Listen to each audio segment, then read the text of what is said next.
Good morning, everyone, and welcome to our SWAC football head coaches media session for Monday, October the 2nd. Just a quick reminder, we will be joined by all 12 head coaches on this call. We ask that if you do have any questions for our coaches, please utilize the raise your hand feature to get your question in the queue. Please leave your line muted until you are called upon. Please start the questions with one initial question, potentially a follow-up question. If we do have additional time and our scheduled coaches availability, we will circle back to get additional questions answered. That being said, we'll begin momentarily with Alabama A&M head coach Maynor at 10:05. Appreciate your patience. We'll be back momentarily. Thank you.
Once again, for all of our media that are participating in the call, if you do have any questions for our head coaches, please utilize the raise your hand feature to get your question in the queue. Please limit your question to one initial question, potentially a follow-up. We will circle back if time allows. With that being said, happy to be joined with Coach Maynor with Alabama A&M. Coach, as always, we appreciate your time. If you could please start us out with an opening statement recapping your team's big homecoming victory over Tuskegee. Yeah, it was. It was homecoming against the Tuskegee in-state rivalry. We played them for a long time, and we're just not getting back to start this rivalry back up. And record crowd, 26,391. But it's probably another 30, 40, 50,000 people outside the stadium. It was unbelievable environment and a SWAC game and homecoming. Um, They came in 4-0, and we knew they had a good football team. So we just try to work on ourselves and be ready. We'll be ready to play. And we executed well in all three phases: offense, defense, special teams. And the game just kind of got away from them. But we just think that that's what we're supposed to do. We're D1 program, they're D2 program. We got more scholarships. We're bigger, faster, stronger. So um, we execute at a high level, and that's what we expected to do. Not necessarily beat them the way we did, but we expect to win the game with the D2 program. So it was a good win for us. Appreciate those opening comments, Coach. First question goes to Henry Pugh. Hey, good morning, Coach. How are you doing? Good morning, here. How you doing? Doing well, Coach. It was an amazing atmosphere out there on Saturday. Now you're on the road, at least physically, away from home for the next month. How do you, I guess, navigate that? Just being away from home, and would it be up a desire to be at home a little bit more? Well, it's always nice to be at home in front of your home crowd, sleeping in your own bed. But I like away games, kind of get the guys away earlier than normal. They stay together. Don't have to worry about all the distractions of your family coming in, wanting tickets, and your cousins coming in, want to get on the sticks and try to keep you up all night. So we kind of keep those guys together, keep them focused, keep them looking at their scouting reports, and then you're together. So I don't mind that. I don't mind being on the road. I think it's good. All right. Thank you, Coach, and congratulations again. Thank you. Next question goes to Dr. Cavill. Good morning, Coach Maynor. Caught up Good morning, with you Doc. on Saturday. It was good to be in the house and see your team perform at a high level. Thank you. I want a little bit about Quincy Casey. I know there's a lot of stalwarts, a lot of players made plays, but he's been progressing in your offensive scheme. What are your thoughts in terms of what he's been able to do, not just in this game, but over the last couple of weeks? Yeah, he's playing great right now. He's playing at a high level. He's taking what the defense gives him. He's getting his in out of plays, throwing to the right guy, and he's throwing on time.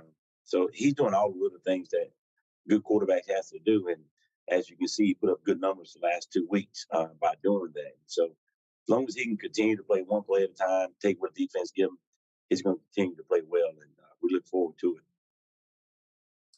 I know a lot of times you focus on what your team does, but obviously you look at the opponents and see matchups and things of that nature. In this case, this follow-up week is against Jackson State, Mobile, so neutral site game in that framework. But with that being said, what are the challenges in looking at a team that's coming off a bye week? You tend to be able to look at some tape and get things, but it can change a little bit after a bye week. How do you go about that framework from your opponents when they're coming off a bye week, or if anything? It's still the same. We got to take care of us. We got to be ready to play. Will they put in a couple new wrinkles? Probably so. They'll probably put in a blitz or two that we haven't seen. They'll probably put in a new play or trick play or do something that we haven't seen. They had a week off to kind of heal up, rest up. That's always good for everybody, not just them when you got an open week. So we understand, they coming off an open week. So probably a little bit of advantage for those guys. They get to heal up and rest up and get an extra week to prepare for us. But at the end of the day, it's X's and O's, and we just got to be ready to play. It's going to be a great football game. TC is doing a great job with those guys. They're solid in all three phases. And, it was a great game last year. We go to Mobile. And so it's a Gulf Coast challenge. It's going to be a good football game. It's going to be a good football game. Certainly believe that. Again, congratulations on this past weekend. Look forward to the matchup. And thank you for giving me some of your time this weekend, Coach. Thank you. No problem. Currently taking questions for Coach Maynor with Alabama A&M. If you do have a question, please utilize the raise your hand feature to get your question in the queue for Coach. Floor is now open for questions. Next question goes to Perry Daniels. Coach Maynor, this game was becoming a pretty heavy rivalry with the presence of Coach Prime at Jackson State. with him having moved on, has this game lost any of its luster? I don't think so. It's another conference game. They on the outside, we're on their side, and it's always been a competitive game. We got away from us at homecoming up here one year, got away from them their first year there, prime first year there. But other than that, it's always been a good football game. It's always been a tough game, tough 4-quarter battle. That's what we expect. It was 4-quarter battle last year. We had opportunities and didn't execute down the stretch. But you got to take hats off to them. They caused us to fumble the ball a couple of times. So that's all part of it, and we look forward to it. That's why we take the game to Mobile in the Gulf City Challenge. It's becoming a great rivalry. And Quincy Casey, with him having come from Jackson State, can you talk about what you expect out of him this weekend and where he is in that transition from Jackson State to Alabama A&M?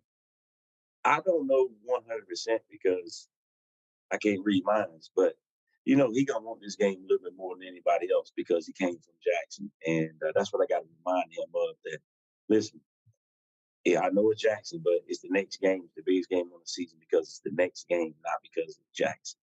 And he has to continue to play the way he's been playing, making his reads, taking what the defense is giving him. And trust me, I would tell him this too. If you start playing outside of yourself, you will be standing beside me. Okay. I'm not going with this hero stuff, so you're going to continue to play the way you've been playing, making the reads, making your checks, doing what you're supposed to do, or you'll be beside me. Okay. And you're not going to make this personal. You're going to play this game just like you played the last two, or you'll be beside me. Simple. Thank you, Coach. Good luck. Thank you. Thank you. Currently taking questions for Coach Maynor with Alabama A&M.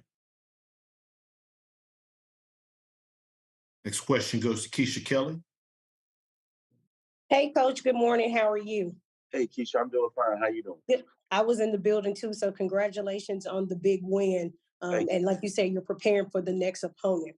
Mine is just kind of a congratulatory. Did y'all get out there and get a chance to enjoy some of the festivities? I did see you walking through the tailgate. So did you get out there to enjoy any of that festivities after that big win? I did. Once you get a big win on Saturday, you got Saturday, the rest of Saturday to enjoy it. And then Sunday morning, you got to get to work, correcting the film, and get ready for your next opponent. So, yeah, I got out and went tailgate a little bit. We played at 2:00, so the game was over about 5:30, and so I got out to mingle with the crowd and got a little tailgating experience. It's HBCU, man. This is what it's about. You can't do this at the big schools. HBCU. This is what it's about. I grew up in this, and so I get out there with the fans and shake hands and get some food and go around and meet people. I think that's what it's about, and I'm not too big to do that. I enjoy it. I enjoy it. All right. Good luck this weekend, Coach. Thank you. Next question goes to Jay Keith. Hey, Coach. What kind of problems does Jackson State present at you comparing the quarterback from last year, Shedeur Sanders, compared to Brown? Brown probably a takeoff a little more than Shedeur. He don't want to run the ball. He'd run the ball if he had to. He wanted to get that ball out of his hand, and he knew where it was going. He was going with the ball. He does an excellent job of pre-snap read, post-snap read, and getting that ball out. So, they had a couple more weapons last year with Shedeur and their receiving core than they have for Brown, but they still got some good weapons. They're still a dangerous team on offense and defense. They got a great defense, always have. And nothing has changed this year with that defense. They're very, very, very stingy. So we have to be very precise. We can't turn the ball over. And we got to take advantage of every opportunity that we get.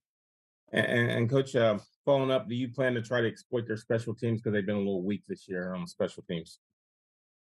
We're gonna try to be solid and make sure we stay in our lanes and make sure we block the people we're supposed to block. We did have a block punt last week, so we'll see what we'll watch a little bit more tape on their special teams, and if we think we got a spot there we can attack, we may try to attack it. But that's just football, we had a punt block early this year. People came after hours, and so we faked a couple times. So you better roll the dice and come after me because I'll fake it on you.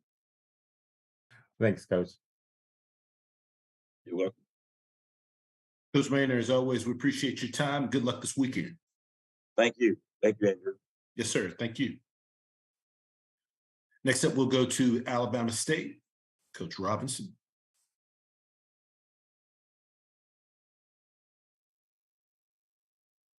You see that we have Coach with us. Once again, if you do have questions, we're going to ask you please utilize the raise your hand feature to get your question in the queue for our coaches.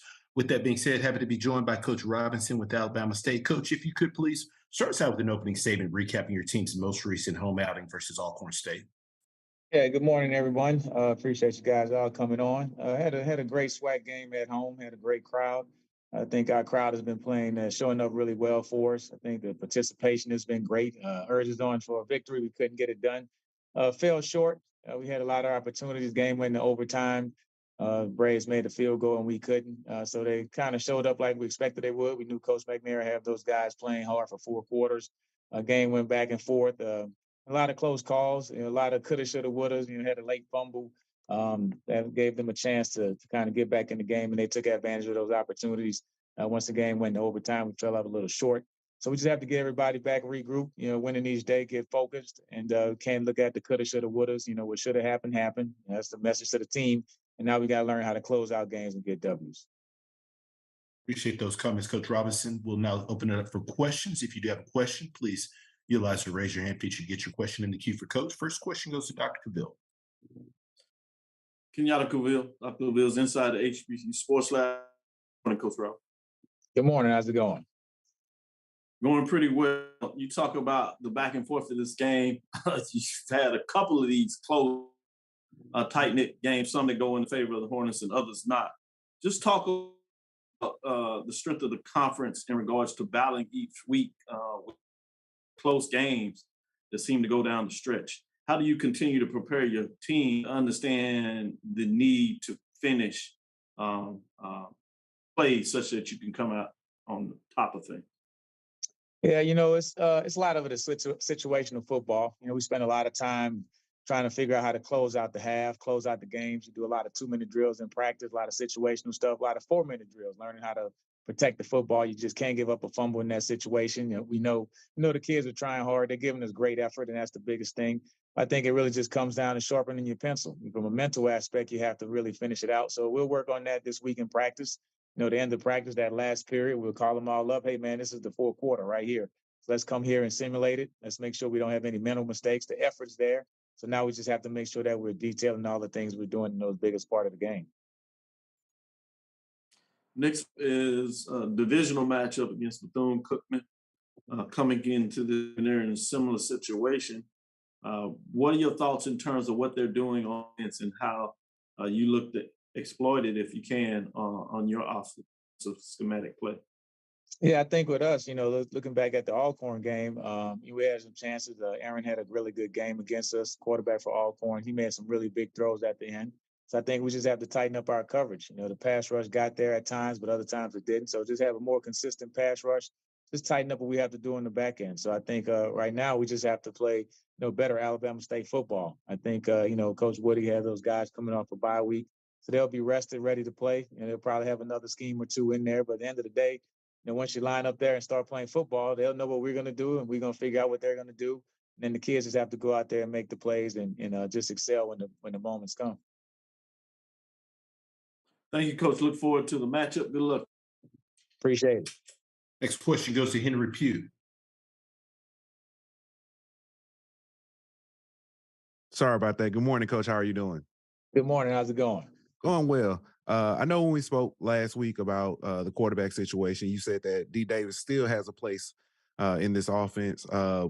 Bringing him in when you did in the game, was that just kind of was that plan to kind of bring in a spark, or was that kind of due to Stewart's performance? No, it was just to bring them in the game. The plan is to play both of those guys. Both of them know they have to manage the game. Of course, if one of them is managing it better, then he'll probably play more. But I think, they have a lot of similar qualities. They both can run every play in our offensive playbook. D. Davis probably is a little bit more of an aggressive runner, and I think he enjoys running the football more. But other than that, we feel like everything is open as far as runs and passes with both of those guys, and they both deserve to play. So I think they compete hard in practice and they push each other, and I think they compete each other in the game. But a couple of those plays when D had a long run, he maybe took a big hit. It just made sense to, hey, let's get Stu back into the game. So we kind of manage it, based on the feel of the game and not so much this kid has to get this many plays. And they understand that. If you're playing better, you're on the roll, then we're probably going to let you keep going. But at the end of the day, we expect both of them to play. Yes, coach. And to follow that up, it looks like almost everybody on your team got a chance to run the ball as you guys established a great running game. Was that by design as well, or is that just kind of what Alcorn, Alcorn gave you? Well, we went into the game and we wanted to establish the run, have a couple of different sets and just show a different look. And it started to work. So, if you're a coach and it's starting to work, you stay with it. It wasn't probably the intent for us to run the ball that many times, but just the flow of the game. And we felt like it gave us a chance to win at the end, which it did. I mean, we were down there on the 15-yard line, up by 3, with a chance to either score or to run the clock out. Unfortunately, our guy had a fumble. Their guy actually made a really great play punching the ball out. But in those situations, it's about the will of the man. You got to hold the ball. You can't allow that to happen. And that gave them a chance to get back into the ball game. And then they took advantage of it. They capitalized on our mistake. We had a chance to get a pick 6 to end the game, and we dropped it. As the football guys, as you know, you drop that interception, the next play they get a pass down to the 10-yard line and get the game in overtime. So it was just that type of game. It's a lot of lessons for the kids to learn. Alcorn State made their plays and they took advantage of them. We had our chances to make them. We didn't make them. So that's how football goes. All right. Thank you. Andrew, do I have a chance to ask possibly one more quick follow-up? We should. Let me just work Deron in and then we can circle back to you. All right. Thank you. Yes, sir. Next question goes to Deron Snyder. Oh, hi. This is Darren Snyder.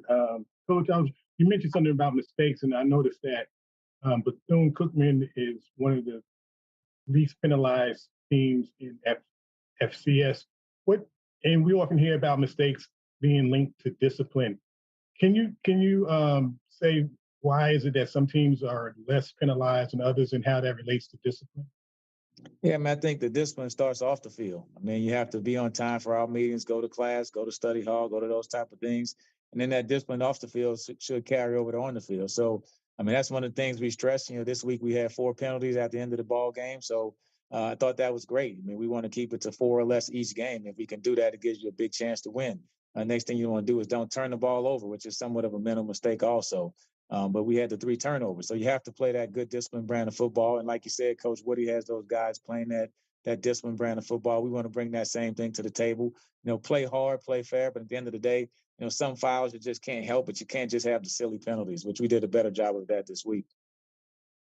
So, like, there are drills and such for different techniques, but how do you strengthen discipline to not make mistakes? Yeah, I think you have to emphasize it in practice. When guys make those mistakes, you have to take them out, give them some down up, stuff like that, just to get that mental aspect of it.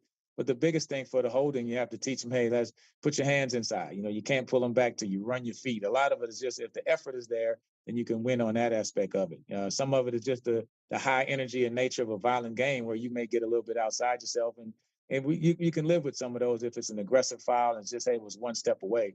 But the biggest thing, you have to be conscious of exactly what you're doing. It's more of a mental aspect and still play with that physical intensity. Okay, thank you very much. Absolutely. Last question goes to Henry Pugh.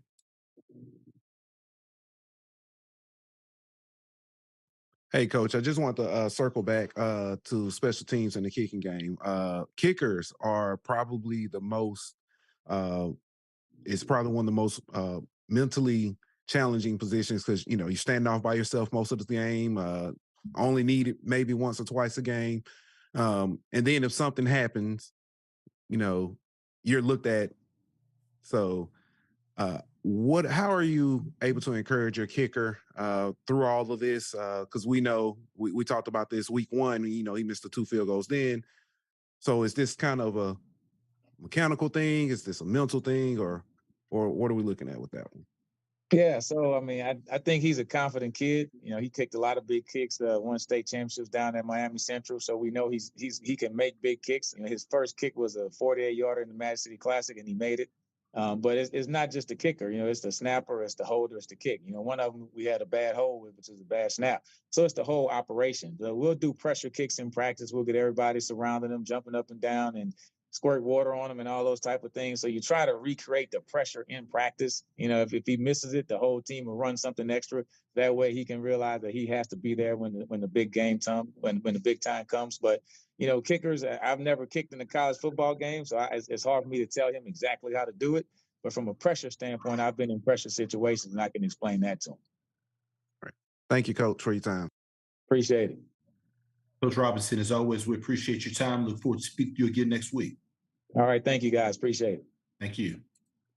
Now go to Alcorn State and head coach McNair. Coach, as always, thanks so much for taking some time to join us. If you would please start us out with an opening statement recapping your team's win on the road at Alabama State.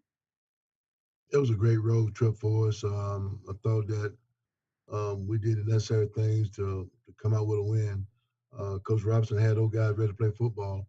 It was a hard fought ball game to the end. You know, I think both teams was very physical, played very hard. They really strained themselves at the point of attack.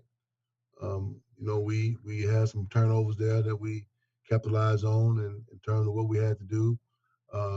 In the final drive, we had an 89-yard drive to get in field goal range, and Kiana kicked the field goal to tie this thing up and going in overtime. You know, just a matter of the getting in possession and kicking the field goal in overtime to kind of win it. And of course, they had a chance to tie it up during overtime, and the kicker missed it. So fortunately, we came out with a great win, a great atmosphere.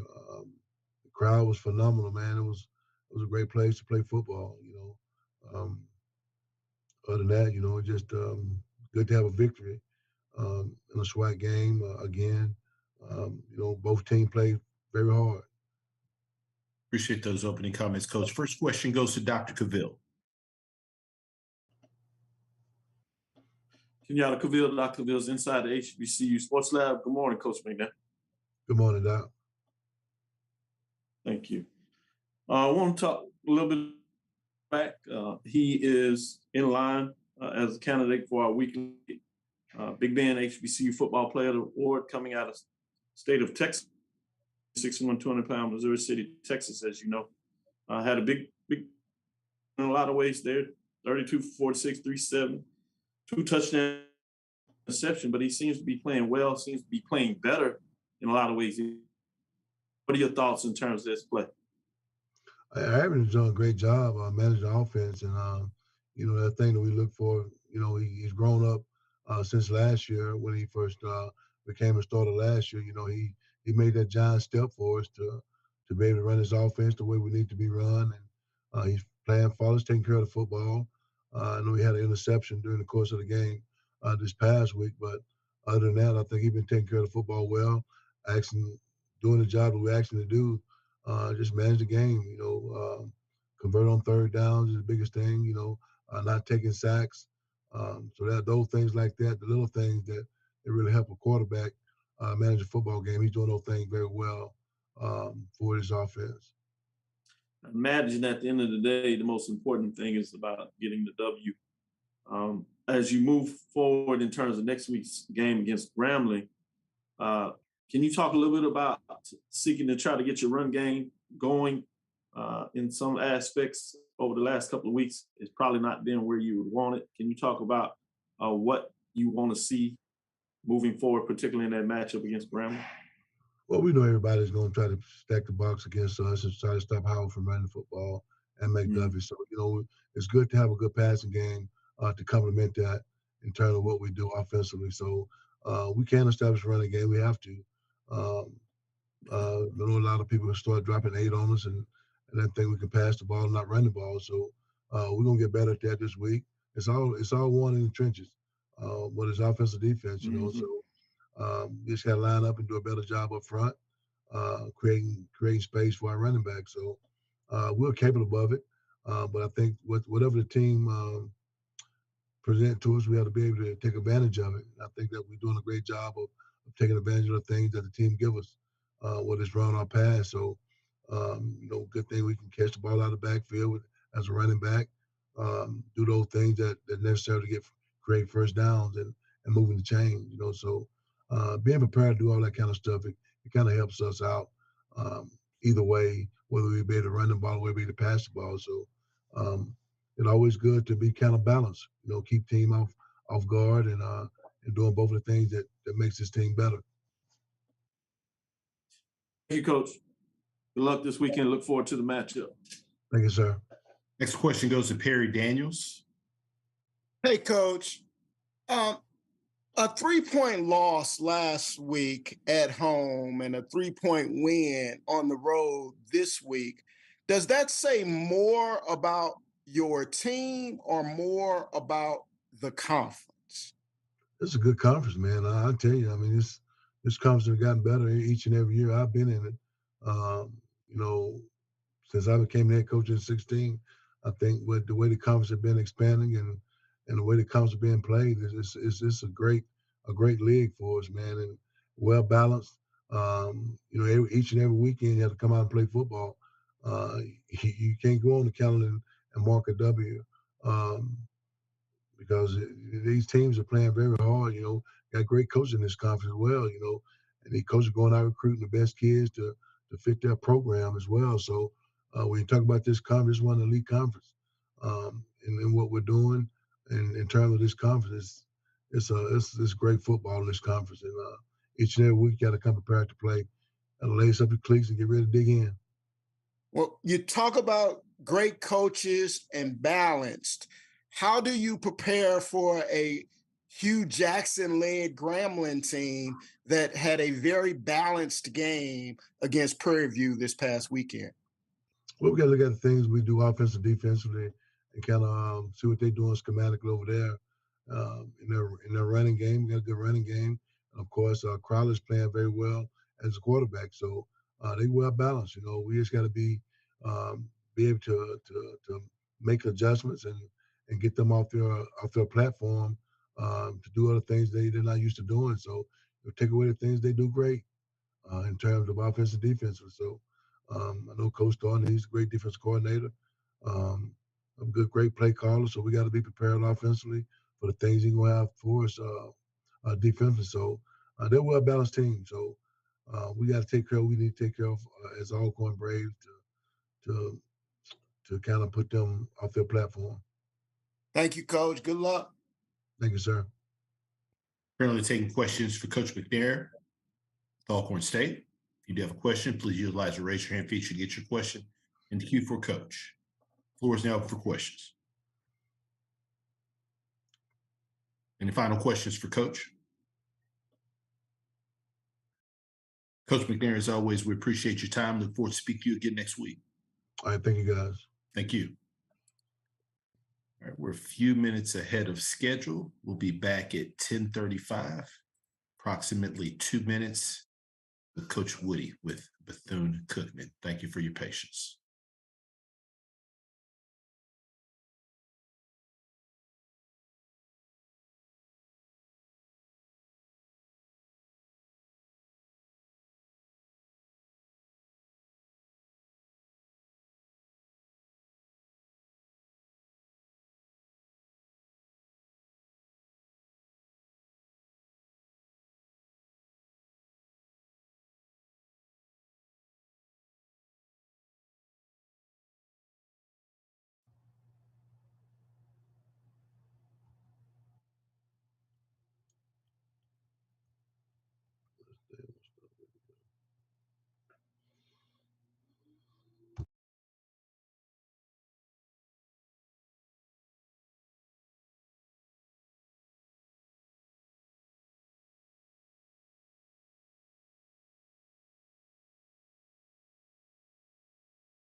All right. Once again, if you do have questions, please utilize the raise your hand feature here on Zoom to get your question in the queue for our coaches. With that being said, have to be joined by Coach Woody with Bethune-Cookman. Coach, if you could please just start us out with an opening statement recapping your bye week with the Wildcats.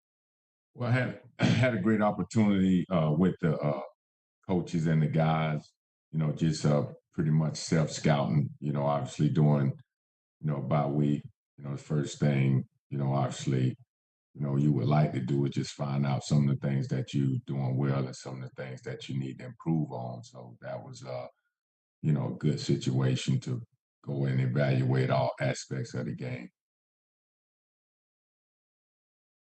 Appreciate those opening comments, Coach. First question goes to Darren Snyder.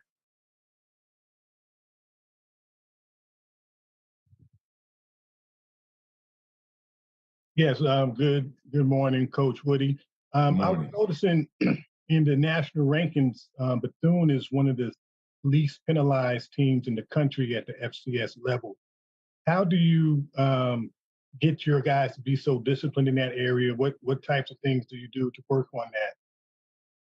Well, basically, it's, the standard is a standard. I mean, we want to do things the right way, but obviously the smart way. And, whatever you do, it's always consequences. So, at the end of the day, you want to make sure it's clear, precise, and concise that, what you do is who you are, so we really harp on that and we want to make sure that we hold these players accountable.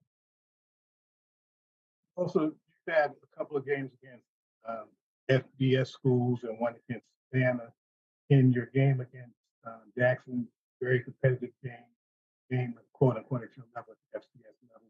What did you mentioned reflecting during your open week? What were some of the takeaways from the self-scouting that you guys have done in your first year in the program? Well, I mean, obviously we got to be able to hold on to the ball. I mean, we have to, be able to, make the plays that's asked of the guys that's out there, because obviously, they want to be out there. We didn't have confidence of them, making the plays. But, at the end of the day, it's just some of those self-inflicted penalties, some of our penalties, which you said earlier, we have few game by game, but the ones that we do have, it just sometimes not happens at the right time, and we don't have, the team to just, give the ball away or, having guys run in late. It's just those things that we can control, and we just evaluated ourselves. And, obviously, as a coach, you want to make it kiss. You want to have the schemes, whether it's offense, defense, special team, you want to have them simple, because at the end of the day, if you're out there not executing, then you have to look at the coach and say, hey, how can I make it a little easier? So, we went back and said, maybe this was not as easy, for the student athlete to understand. So let's evaluate ourselves and make it more simpler so they can play fast. Okay, thank you. Next question goes to Dr. Cavill. Kenyatta Cavill, Dr. Cavill's inside the HBCU Sports Lab. Good morning, Coach Woody. Good morning. Just want to ask you a little more in regards to that off week, you moving through and setting the culture for your program. Can you talk a little bit about those do's and don'ts in preparing to play in these games thus far that seem to be relatively close, where the play here and is the difference between a victory and not earning the victory? Well, we just have to, put those guys in those situations and practice, to see how they respond. And then, obviously, situational ball is always good, because I really feel like it's not just practice, it's perfect practice. So we have to make sure that our guys understand that, when we're in these crucial moments, that, the things that's hurting us, can't happen. So you put them in those situations over and over again, and hopefully the next time they're in those situations, they will execute, and it won't cost us. Obviously, it's early in the race. Before the bye week, you had the tough loss to Jackson State 0-1. but you have this matchup against Alabama State, which is in the division and importance of winning games in conference, but even much more in terms of your division. When you look at Alabama State in terms of what they do schematically, particularly from an offensive perspective, what are you looking for your defense to get done in this particular matchup? Well, I mean, Coach Eddie Robson does a great job, with the team. They play hard. I mean, on offense, they have, really good players, and they play two quarterbacks, and obviously, those guys, they're going to be ready to play. And we just have to continue to be disciplined, have to make sure we master the basic fundamentals, being able to fit our gaps, tackle well, and don't let the ball go over our head. That's the key. I mean, but I tell you, they have guys on that football team that can make you pay if you're not in the right position. Right, absolutely. Thank you, Coach. Thank you. This weekend, look forward to the matchup. Yes, sir.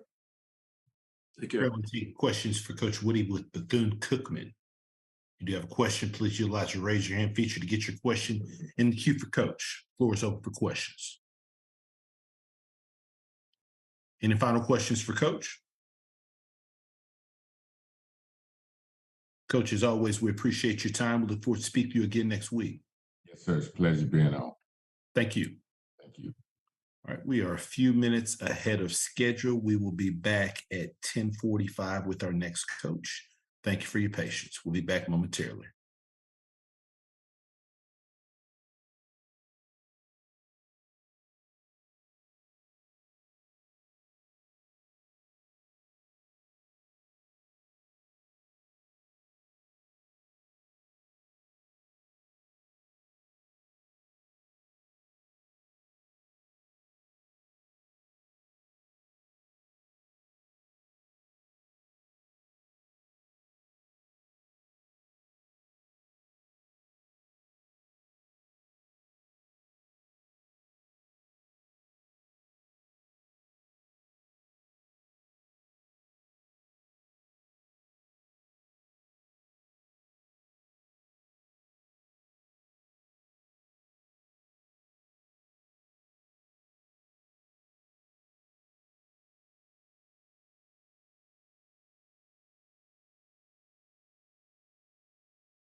Once again, for all of our media participants, if you do have a question, please utilize the raise your hand feature to get your question in the queue for our coaches. Please limit your questions to one initial question, potentially a follow-up question. If we do have time allotted under coach's availability, we will circle back to get Additional questions answered. With that being said, we will go to Coach Simmons with Florida A&M University. You see, we have Coach Simmons joining us now.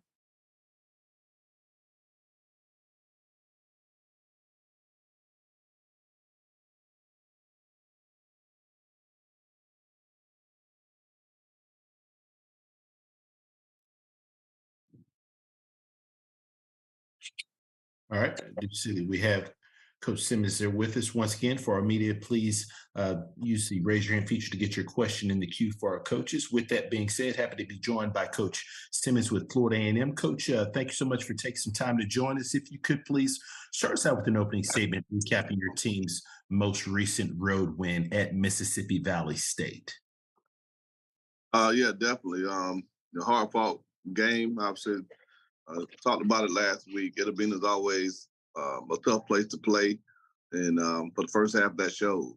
And, our guys didn't come out with the intensity and the focus that we needed offensively to, put points on the board. Fortunately, the defense was able to get an early touchdown for us and played great ball throughout. And halftime, we challenged the guys to lock in and do what needed to be done, and came out the second half with a different mindset. It was able to score 3 straight drives and kind of put the game out of reach. So good conference win. Always the goal to stay top of the standings and control our own destiny. We're doing that right now, and obviously a huge task for us this week. Southern's always a great contest, true rival in every sense of the word. So Baton Rouge is extremely difficult place to play for other reasons, and they'll have a great crowd, great turnout, and we know we have our hands full with a team that's playing its best ball of the season right now. So looking forward to the challenge. This is why you come to FAMU to play games like this, and I know it's going to be a great atmosphere, great environment, and this is a game that I think true football fans want to be a part of. Appreciate those opening comments, Coach. First question goes to Kendrick Marshall. Hey, Coach. After the game on Saturday night, you commented that you weren't too pleased with the offensive performance, not only that night but throughout the season. What have you seen from the offense that kind of made you kind of challenge them to be better and kind of want them to be better?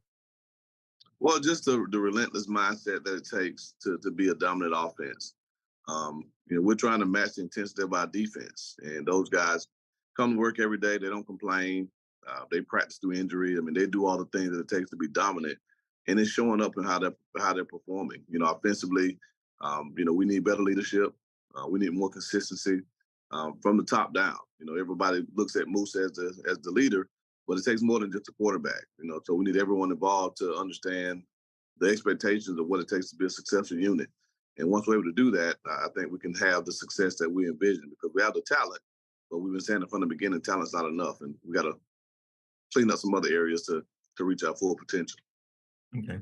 As a quick follow-up, speaking of your quarterback, you took to social media yesterday to defend him from some criticism he'd been receiving. Why did you feel like it was important for you to step out like that and do that for him? Well, because again, he's the unquestioned leader of this team and the unquestioned starter. There's no quarterback competition. Moose can't play himself out of the position. We go as he goes. And the criticism is going to come. We talked about that the very first day he stepped foot on campus. To be the quarterback at FAMU, you got to be able to handle the criticism. So, it wasn't defending him per se. It was just to let everyone know, you can talk all you want to, but until you coach him and until you call the plays here, there's no quarterback controversy here at FAMU. Moose is our guy, and he's going to be the guy, for the rest of the season. All right, thanks, Coach. Appreciate it. Appreciate you. Next question goes to Dr. Cavill. Kenyatta Cavill, inside the HBCU Sports Lab. Credit to your team. May not play up to what you want them to play, but they got the victory as you continue on. So I want to move into the Southern matchup, which a lot of people rankings have out there. You're talking about a top 10 matchup. You're going long history between these two programs, but with that being said, you get the best of them the last couple of years. What do you see in terms of that is leading the conference in a lot of ways, particularly at front seven? What do you see that they're able to do well on defense, and how do you want to attack it? Well, Don, they play extremely hard and they're sound. They're not a team that's going to try to out scheme you and try to trick you. They're going to line up and they're going to come after you. You know, and it starts with the front four. When you have a front four like that, you can do that. We're very similar with how we'll attack people. You know, we're not concerned with trying to out scheme people. We feel if our defensive line sets the tone, everything else takes care of itself. We can sit in base defense all day long and make you try to throw the ball around the yard and allow our guys to pin their ears back and come get you. You know, that's what Southern does a great job of. They commit themselves to stopping the run first, and then everything else kind of flows off that. So they've been a tough outfit. You know, Dooley's a great coach, has shown that throughout his career, and they're a talented football team. So I think it's going to be a team of a test of wills. Both teams want to stop the run on defense. Both teams want to establish the run on offense. And if we can do that, then our passing game opens up. But I think it's going to be a great challenge of who can impose its will on the other team. I want to take it off of this matchup and go in a little philosophical direction of thoughts. You've been part of various conferences of different levels, head coach, assistant coaches, BCS programs. What is the nature of conference matchups that make them tight? Who you playing? Come in top ranked, if you would, number one ranked team, somebody else not as much, or the opposite, you come in to go against somebody. What conference play that makes matchups challenging? We see that across the board at different levels. Well, because of the familiarity. You know, you're going to play the same teams every year. The NFL does it twice. They play the same team twice in the same year. So just knowing the personnel, knowing the schemes most of the time, unless you have a new coach. I've been facing Eric Dooley, but my entire career in the SWAC, he's gone against me. So there's not. I mean, he can. His scout report on Sunday is the same as ours. Like, I know what he's going to do. He knows what we're going to do. It's a matter of, can we stop what they do? Can they stop what we do? Who can beat themselves and impose their will? I think that's the trick in any conference matchup, because of the familiarity that you have with the teams, and then and the importance of the games. You know, you want to win the non-conference games for records and standings and rankings, but when it comes to conference play, everything you want. For most teams, they say their season starts when conference play starts. You know, a lot of people play 3 to 4 non-conference games first, and then once they get in the conference, no matter what happened the first 3, the season starts. So you can be 0-3, 0-4, but everything's still in front of you because you still have the conference to play. And so those games have a lot more at stake. And so the stakes, the familiarity with the teams, the trash talk between the fan bases, I think that's what makes conferences so important. And I think that's starting to get watered down with all the conference realignment. You're getting a lot of these non-traditional rivalries that are coming to play with teams on coast going against each other. You know, naturally, East Coast versus West Coast, those aren't rivalries. They may be coming down the line, but you know, you're not going to get the same thing as an in-state game or a cross-state game or something that's been going on for years and years. Thank you, Coach. Good luck this weekend. Looking forward to the matchup. And I like the quiet shout-out you've done with your hoodie there today. Represent the women's sports, baby. No doubt. Next question goes to Henry Pugh. Hey, Coach. Good morning. How are you doing? How you doing, Henry? I'm good. Congratulations on the win. I say on the field, and I have to say in Twitter as well. Let me ask you about that. Your fight against the Twitter trolls. What brought on? And I know it's kind of been all season and off season. It started off with the by 40, but now it feels like it's gotten a little bit more personal. What reached the point to where you ended up speaking out and defending Jeremy so much? Well, it's all in fun. You know, people who know me know that I don't hold grudges. I don't take anything personal. Like, so I love our fan base. I've been a part of programs where people could care less whether you won or lost. Here, there's real passion, and there's a real expectation that every time we take the field that we're excellent. You know, that's in our school motto. And so when we're not, I expect to hear the criticism. You know, I tell our players expect to hear it. And so, you know, me saying that yesterday, again, I'm going to answer questions in the media. I'm going to answer questions to my quarterback club on Wednesday. But I want to get it out there before I even have to get in front of media. Like, Jeremy's our guy. I mean, he's been our guy for 2 years. The guy's won 13 games. He's preseason player of the year. He's an NFL prospect. I mean, he's our guy. Is he playing as well as he can? No. But nobody is at this point, and he's the only one taking the criticism. So I just wanted to get ahead of it so I don't have to keep answering questions every time I get in front of an alum or someone about our quarterback situation. There is no controversy. He's not in jeopardy of losing his job. I mean, we have talented guys in the room, but Jeremy's our guy. He's going to be our guy. So I just put that statement out there on Twitter. And I happen to go back and forth with a couple of fans. Again, all in banter, all in fun, and I hope they didn't take it personal. A few of them actually inboxed me and apologized for it getting public, but I don't take any of that stuff personal. And people think that, if they think they do, they don't know me. So I had time with a long bus ride from Itabena. I slept on the bus, so I had a lot of energy Sunday morning. So I decided to blow some of that steam off on social media, but nothing major. I don't think it's a story. All right, Coach. So from what I took with that was Coach Simmons had time today. So we thank you. Thank you. Appreciate you. Coach Simmons, as always, we appreciate your time. Look forward to speak to you again next week. Thank you, guys. Have a great week. Thank you. We'll now go to Grambling State. Head Coach Jackson.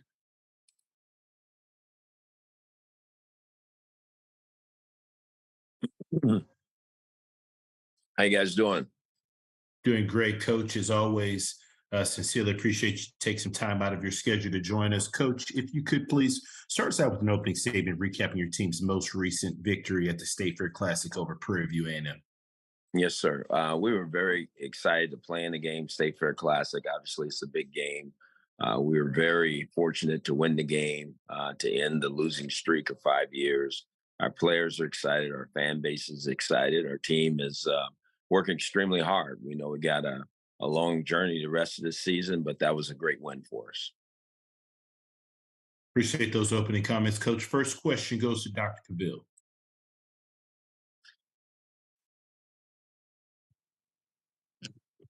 You're on mute, Doc. You're on mute, Doc. Thank you, Mom. Kenyatta Cavill, Dr. Cavill's inside the HBCU Sports Lab. I thought I had all good things to say there. Congratulations on the victory. And the post talked about it being personal. Is that in terms of that particular match, just in terms of this season for the G-Men? No, I think it's in terms of season for the G-Men. We didn't perform last year the way we thought we could. Our coaching staff as well. And I think what we've done is we've, circled the wagons and boarded the hatches and said, hey, look, let's make this season about getting Grambling back to where they need to be. So it's going to be a personal season for us.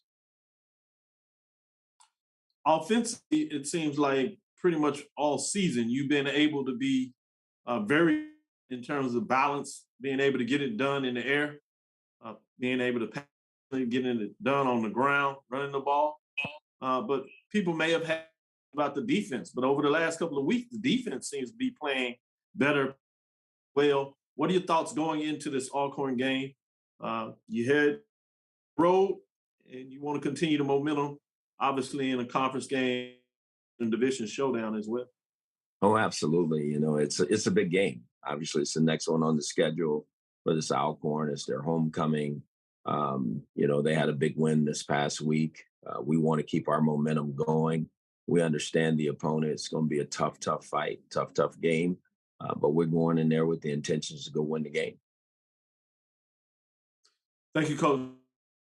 Sure. Next question goes to Perry Daniels.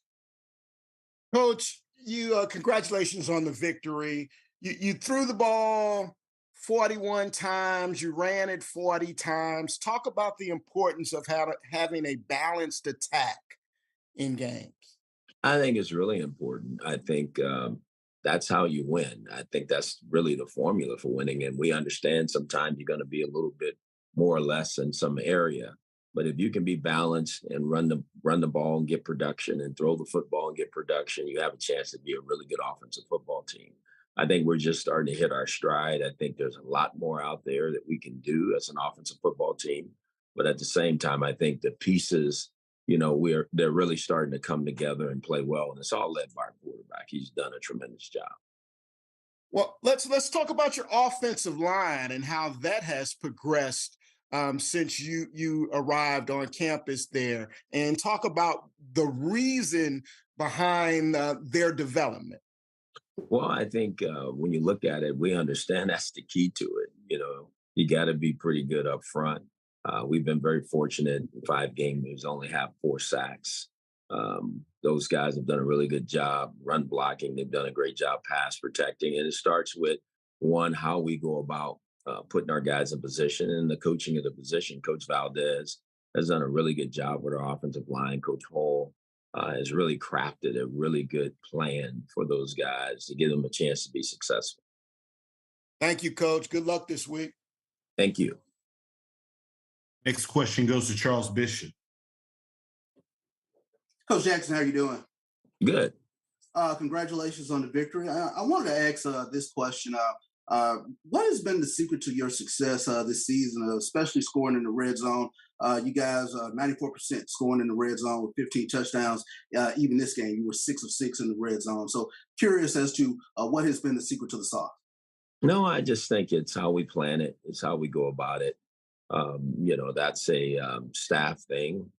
We work at it. It's important to us. We know when you get down there, you need to score touchdowns. We was not as efficient this past week in the game as we like. We down there a couple of times and penalties pushed us out. So, but we can be better and we got to do better. And so I know everybody thinks that's a great clip at 90%, but we expect to be better than that because when we go down there, we have a very good plan on how we like to try to get the ball into the end zone. One follow-up question. Late touchdown in that game against Prairie View. What sort of went into the mindset with regards to game in hand, but going ahead and pushing in for that late touchdown?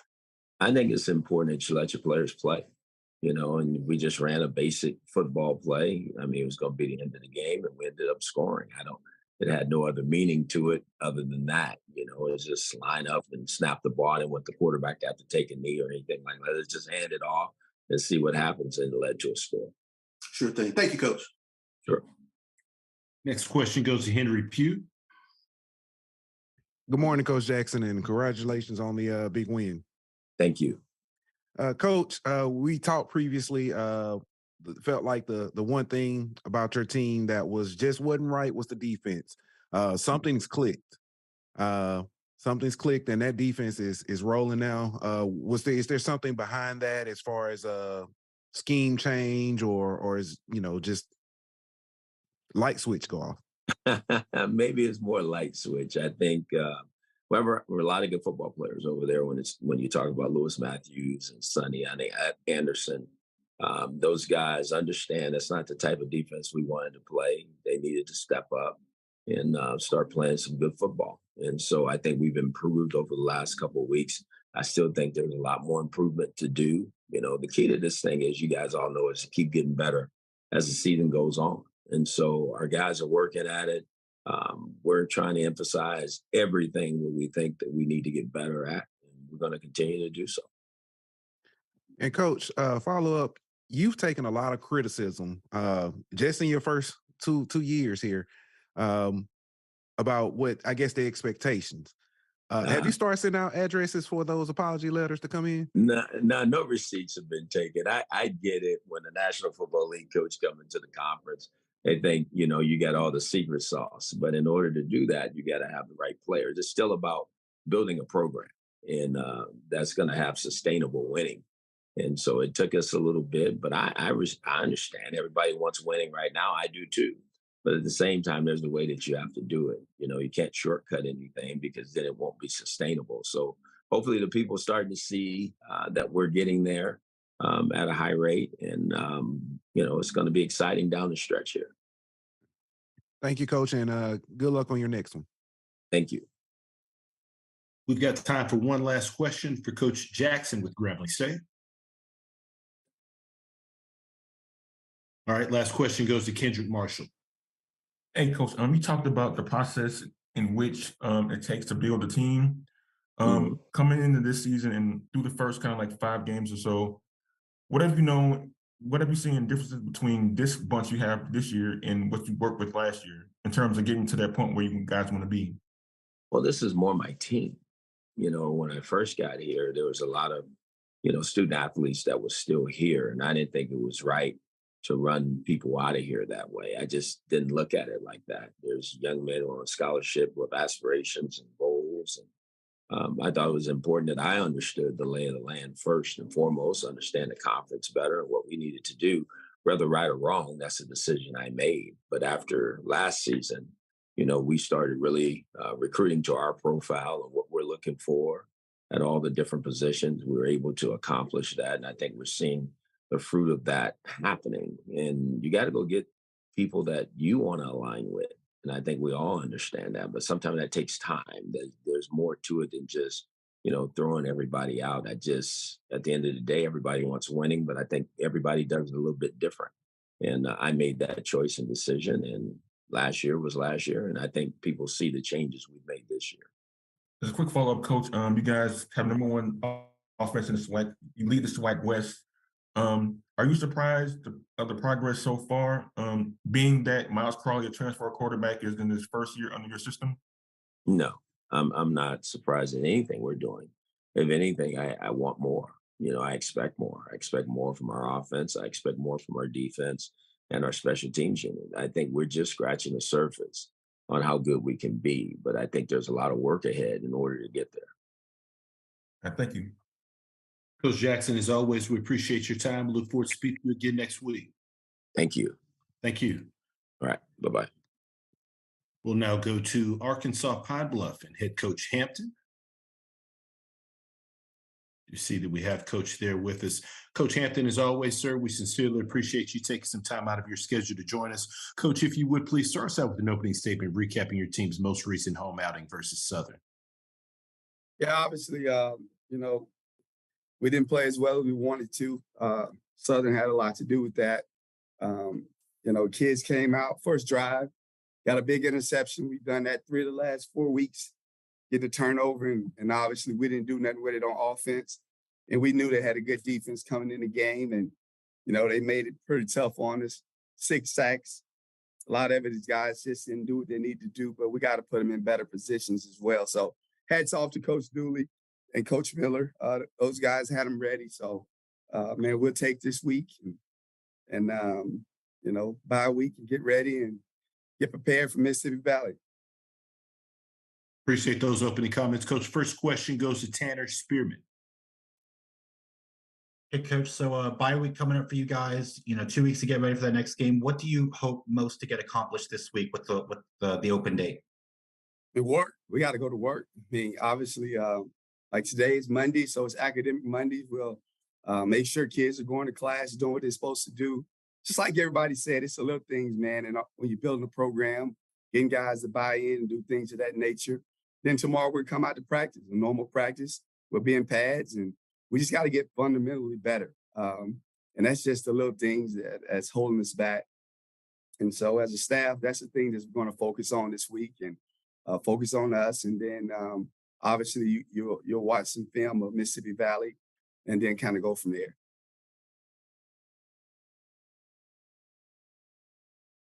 Currently taking questions for Coach Hampton with Arkansas Pine Bluff. Next question goes to Dr. Cavill. Kenyatta Cavill, Dr. Cavill's inside the HBCU Sports Lab. As you said, Coach Hampton, things didn't quite go your way this last weekend. You've been playing really competitive. It wasn't the case in terms of the total score, but your team still pushed through. Overall rushing, you were able to get over 160 total yards. What are your thoughts in terms of what you're able to do running the ball in that matchup and moving forward? No, I'll be honest, Dr. Cavill. I mean, we had 2 chances to score in the red zone early in the game. They were up 7-0. We drive the ball in the red zone. We got a 4th and 1 on the plus 14-yard line.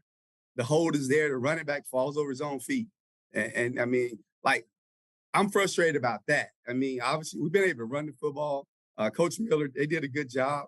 I mean, a lot of the sacks, the quarterback could have threw the ball. We had one-on-one matchup. So I'm going to give them credit, but we got to go back and look at what we're doing, and we got to coach better to put them in position. And those kids got to come in, and they got to be dialed in as well, because we left some plays out there that would have made a difference in the game. And, obviously, even on their first touchdown play that they made, the catch over the Miller, man, we had over the middle of the field, we had 2 guys right there. I mean, it wasn't nothing hard about that. So I'm going to give them credit, but we got to coach better, and our guys got to respond to the challenge and make the plays when the plays come there. But obviously, we have been able to run the ball. Jonas, we thought he could go this week. He wasn't able to go. That's like 2 weeks in a row.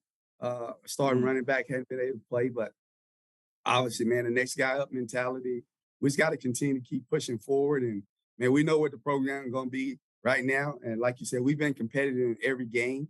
We were down 20-0 at half, and we came out right after half, and they were able to get a score.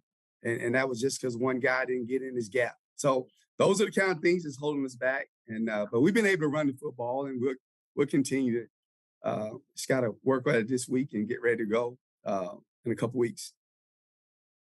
Follow-up questions about the open date you alluded to. Always fascinating when I get a chance to speak with new coaches in their program about their philosophy of how they go about their week. Are you the type to go in and look at and dissect what took place, whatever games played early, or do you go about it in a different? Can you kind of break down your philosophy of how you take advantage of your program during the open week? Well, obviously, when you're 1-4, you got to go back and look at everything. And I do that every week anyway. As a head coach, I don't sleep much, man. So I watch every game and I go back and see what can we do better on offense, what can we do better on special teams, defense. And this week could be no different. But obviously, the kids, you try to give them a day or so off. We'll give them a couple of days off, Friday, Saturday. But, man, we got to work. And when you're trying to build a program, everybody needs to understand it's a process. But the way you get better is you work. And so obviously we got some guys that are hurting, and we'll hold those guys back this week. But those younger guys, man, we got to build this program, and it's time for them to get to work. And so we'll probably have a light scrimmage on Thursday for some of those guys, and we got some donors that want to cook for us on Thursday. So I'm excited about that. I mean, we're building the program, and like I told the players, man, this is part of the process. It's going to be some pain, but we got to persevere. We can't break. We can't fold when the going get tough. And Saturday they had a chance to fold, but they didn't. And that's what I like about it, man. Let's be honest, man. We had three fumbles. We gave them away. We had an interception. It was in the red zone twice. So, I mean, I'm disappointed in that. It's just like, we're getting close, but we're not there. I mean, Suggs is a really good program. Coach Dooley's done a really good job. But, we watched the film yesterday, and players like, I did. Yeah. That's part of it, but we'll be fine. Thank you, Coach. Look forward to the following week's matchup when you get on the road to Valley. Yes, sir. Appreciate you. Currently taking questions for Coach Hampton with Arkansas Pine Bluff. Next question goes to Tanner Spearman. Hey, Coach, I'll tag in with one more.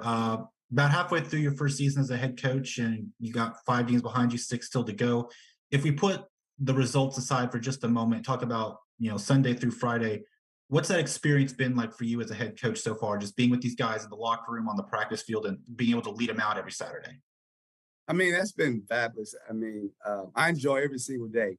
And man, if you could ever get in my office, man, I got notes all over, and I'm a collection of things, man. I take notes. Every day here is a different challenge. And man, I put it on my computer. I put it on my desktop. I throw it in this folder. And so I keep telling myself, we just got to be able to get through the first year. Because now I know everywhere to be, everything I got to do. I know when to put this business rec. I got to do this, got to do that. So it's exciting. But obviously, and I tell the players, it is my job to make sure they understand it's no pressure on them. I want all the pressure on me and the staff.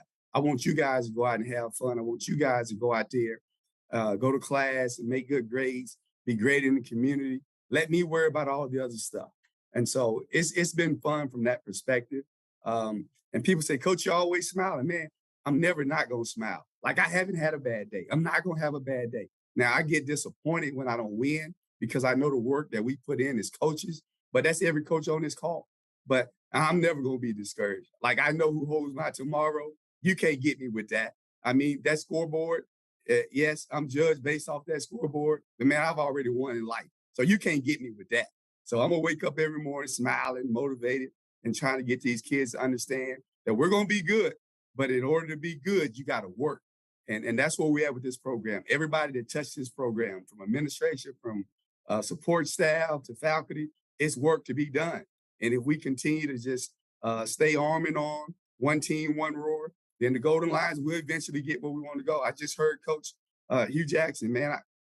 Grambling got everything they need, and he said it last year. People was you have naysayers and they saying whatever, but guess what, man? He stayed with the plan. Those guys are playing well. I know his offensive coordinator, Tony Hull. I worked with him last year at University of Louisiana Monroe. So they're gonna be fine, and that's what you have to do. You have to work through the kinks in order to get to the gravy. And so that's kind of where we at with this program. We got a long season ahead.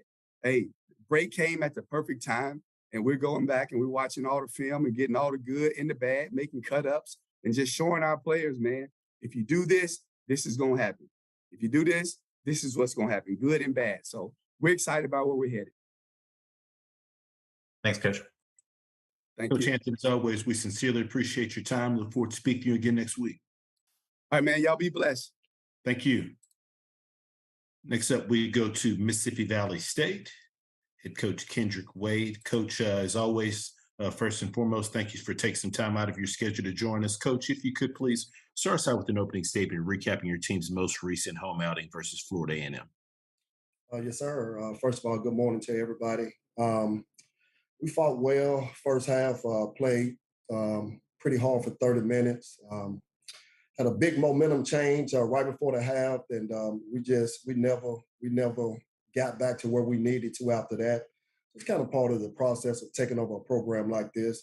Our next opponent, Prairie View, really good team. If you're gonna have any shot at beating those guys, you got to be able to stop the run. So it's a nice challenge ahead of us, and we're looking forward to it. Appreciate those opening comments, Coach. First question goes to Dr. Cavill. Can y'all reveal Dr. Cavill's inside the HBCU Sports Lab? Good morning, Coach Wade. Hey, good morning, Doc. In several of your games, you've been really close in terms of the first half. Some of them, they kind of get away in the second half. Are there anything that you've looked at to see what may be attributed to?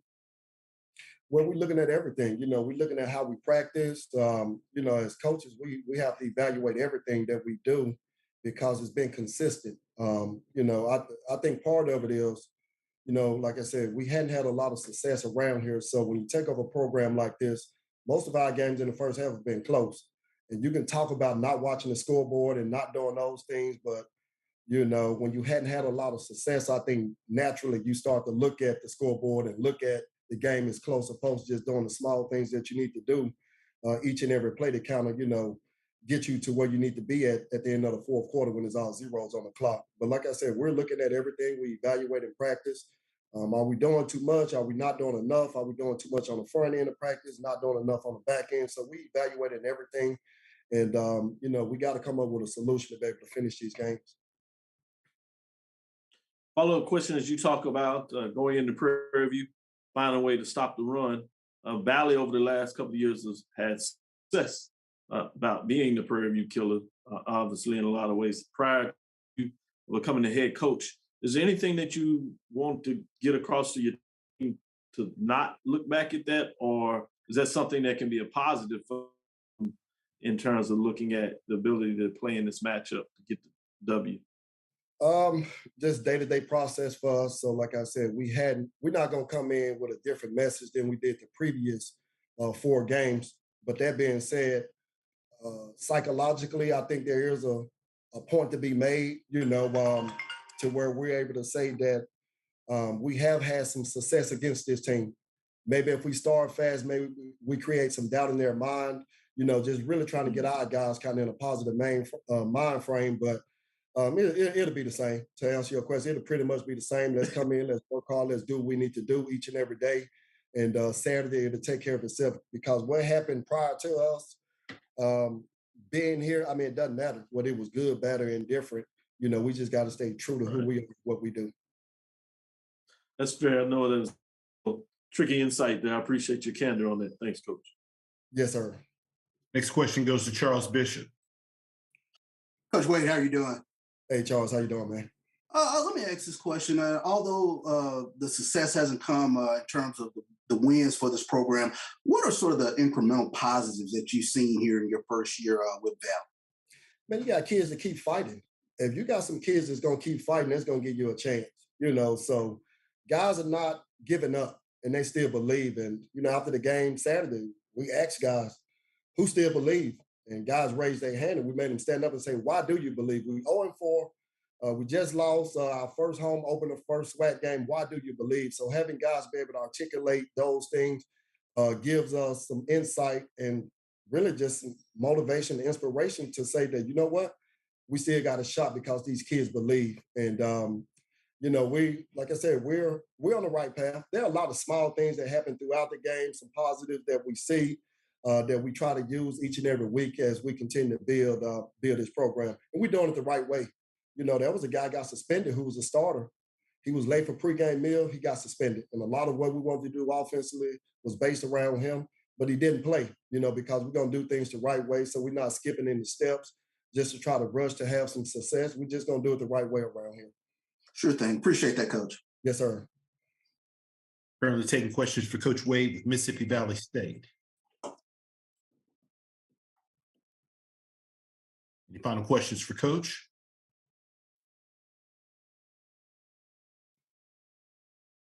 Coach Wade, as always, we sincerely appreciate your time. Look forward to speaking to you again next week.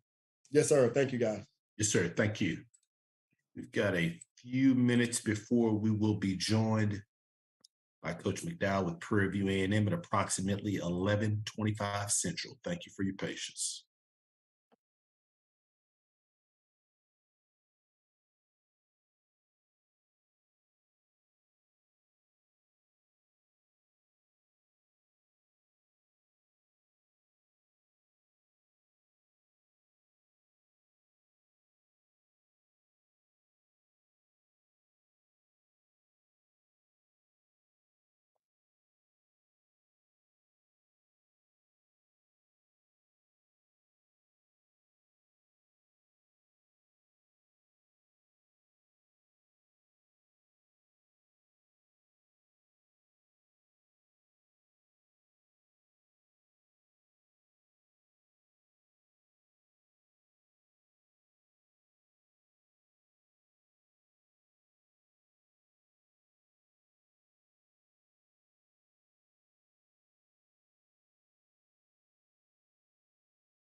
Once again, for all of our immediate participants, if you do have questions for our coaches, please utilize the raise your hand feature to get your question in the queue. Please limit your questions to one initial question. potentially a follow-up. If we do have time and our coaches' scheduled availability, we will circle back to get additional questions answered. With that being said, happy to be joined by Coach McDowell with Prairie View A&M. Coach, as always, thank you so much for taking some time out of your schedule to join us. If you could please start us out with an opening statement recapping your team's most recent outing at the State Fair Classic versus Grambling State. Good morning, everybody. Yeah, it was a great atmosphere for good football, and good football was played. Again, unfortunately, we didn't come out on the winning end. Coach Jackson had these guys ramped up, ready to go for 4 quarters of football. They came out, they did just that, and that's the thing we pride ourselves on, as a coaching staff with these young men. Again, just playing 4 quarters of football. And I've said it all year long. Those teams that come out and play 4 quarters of football is most likely is going to win the game. And again, but we left some things out there as an offense, opportunities that we should have capitalized on, didn't, and maybe it was due to us or Grambling. But again, at the end of the day, when those opportunities present itself, we have to make plays, and that's on both sides, offense and defense. They did what they needed to do for 4 quarters of football, and they won the game. And now we just got to go back and reassess and assess some things that we need to get corrected before a good team coming in. Coach Wade's going to have his team ready to go, so we just got to get ready to go, be better this week, getting ready for Valley coming in. Appreciate those opening comments, Coach. First question goes to Charles Bishop. Hey, Coach, how you doing? Hey, Charles, what's up, buddy? I wanted to ask this question, and you and I, we talked about some of the missed opportunities. And I wanted to ask, missed opportunity right before halftime, knocking on the door there about the 2-yard line, end up with a missed field goal. But I want to ask, how much of a carryover effect does that have going into the second half? I think it has a lot, again, but that's what we kind of pride ourselves on, and me as a head coach and my staff. We got to get these guys back on track. And as I tell them, things gonna happen. You're gonna have those peaks, ups and down peaks during the course of the game. But bad things happen. You gotta be able to forget about it and still go out and play football, because there's a game still to be played, and a game. You want to win. So you harp on those bad things that happened, and more likely bad things going to continue. So we try to get them, pumped up as much as possible to forget about the past and concentrate more on the future. Sure. A quick follow-up, tough emotional loss to Grambling, but I saw you gather the team on the field immediately post-game. What was your message to the team? Again, just, keep your head up. We're going to have to go back in, look at the film, see what you did wrong. Again, I thought we left a lot of things out there, opportunities, should I say that, again, I thought had we capitalized on them, the game would have been much different. So again, just coming back in, making more important, making sure they stay together as a unit, don't start blaming one another, because again, it's a long season. You never know what's going to happen. Every team in the West and the East, these guys are good. So you just got to be able to, stay together and then just take care of our business here at Prairie View. Sure thing. Appreciate that, Coach. Next question goes to Dr. Cavill. Dr. Cavill's inside the HBCU Sports Lab. Good morning, Coach McDowell. Hi, Doc. Wanted to ask you about Trajan in terms of his game, 4 receptions for 109 yards. Wasn't in the end zone, but he racked up some yards there. We have him on our Big Ben HBCU Weekly Award watch list about his play. Can you talk about him a little bit in terms of what he's done this season? Yeah. Obviously, his past matchup. Yeah, young man he's steady improving each game. And again, we put ourselves in position to make plays, and we've had opportunities to make plays. Those numbers could have been much greater than what he ended up with, had we capitalized on some catches and throws as well. So, and again, we didn't make them, and we just, tell these guys, they have to be ready to go next game. The next game is the most important game. That's Valley coming in. And get ready to prepare for Valley. We got to be better this week as we started today with practice. And that was my message to them. Like, be better than we were this past week. And things going to take care of itself. But he's continuing to grow and as well as he should. But again, leaving things out there for us to miss opportunities out there that we should be easily, catching and scoring with. But we haven't. We got to figure it out, and I'm pretty sure we will going forward. Follow-up questions about Mississippi Valley, but in a different perspective. Streaks come and go. Some of them good, some of them bad. Obviously, continue streak winning against Texas Southern University. And then you got busted the streak in terms of Alcorn State. Alcorn State, the Braves getting the win on the road there. You can tough losses or multiple years over different years. Different coach at the helm at Valley, but what are your thoughts overall in terms of components, win streaks and losing streaks? I mean, streaks are what they are. I mean, good or bad. And I mean, it depends on the player. I mean, it depends on the team how well they get up for it. Some guys get up for it. Some guys don't, it doesn't bother them because they just look at that next game is the game that they have to win, and that's what we try to strive our guys to understand. Streaks are streaks, and as you pointed out, we was up on Grambling, the last 5 years, but now that streak is over. And the reason why that streak is over again, if you don't go out and play football the way you're capable of playing, that streak can end or it can continue. So we know that, hey, we have issues with the Valley teams and Mississippi teams. So we know Coach Wade going to have these guys ready to go, man.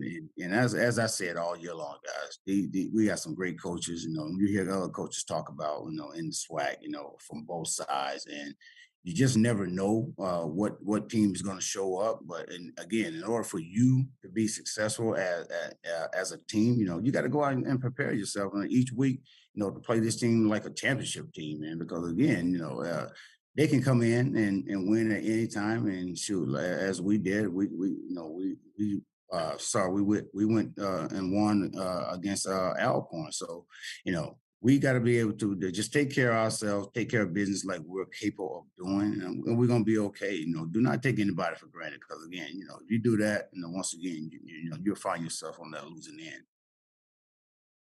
Thank you, Coach.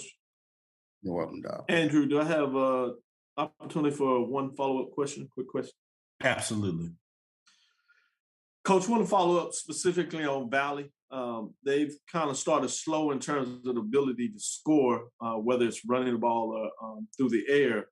What are your thoughts in terms of getting some momentum in terms of the start of the game in this particular matchup against Valley? Momentum is everything. I mean, shoot, that's what a lot of guys strive off of. Again, once you get the momentum up, hopefully you will continue to, strive to get that momentum going even further, and during the course of the game, and help you get points, stops, and create an atmosphere to where, in their mind that, they're going to win this game no matter what, as long as they, continue to play full course of football. Again, you're going to have those peaks, throughout the course of the game, and the team that, operates best, through those tunnels, through those channels, and do what they're supposed to do is going to win the game. Valley's no different. Alcorn's no different. Fram's no different. Prairie View's no different. Every team that goes out there and play against one another, they have, they want to do their very best to win the game. So again, just going forward, they just got to be able to concentrate, make plays that they're supposed to make. Those opportunities. And again, we've been in games where we had, from week 1 to week 5, opportunities that we missed that would, solidify a win, or in some cases, have more points on the board than that we ended up with. But again, it's about those guys getting ready to go out week after week, and play the team that's coming up, play them better than they played the team last week, prepare themselves better than they prepared last week in order for us to win this game. Thank you, Coach. Good luck this weekend. I look forward to the matchup. Thanks, Doc. Hey, Coach, how you doing, sir? What up, Mo? All right. I may have missed this part, but what was your message to your team after the loss? Again, just stay together. We played a good game. We played a good team. They just played 4 quarters of football better than we did. They brought it to us at the end. we didn't. So again, my main point was to them was again just stay together. The season is not over with. Again, we lost that game. Game that again I thought we would have capitalized on some plays. It would have been a much different game. Not saying we would have won it, but again, I thought we would have been, the score would have been much better than what it showed. So again, my point to them always, through these peaks and valleys, which we're gonna have in football, stay together as a team. And if we continue to do that, we're gonna be okay. And they've been doing that. They showed it against Texas Southern, they showed it against Alcorn. Unfortunately, the outcome wasn't what we wanted in last week. But again, long season, so they got to stay together. They got to get back, ready to go, prepare themselves, get ready for a good team coming in. Thank you, Coach. Thank you. Coach McDowell, as always, we sincerely appreciate your time. Look forward to speaking to you again next week. Thank you, gentlemen. Yes, sir. Thank you.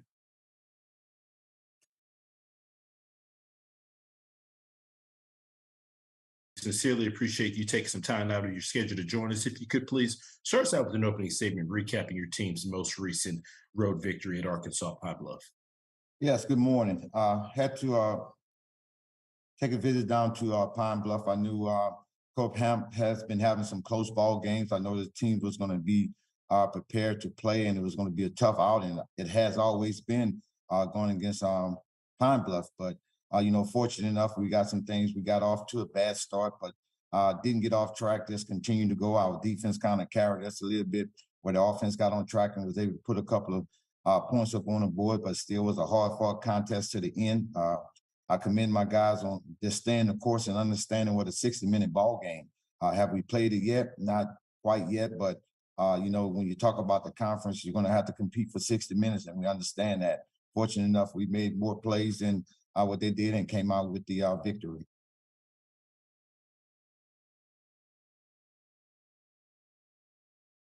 Appreciate those opening comments, Coach. First question goes to Keisha.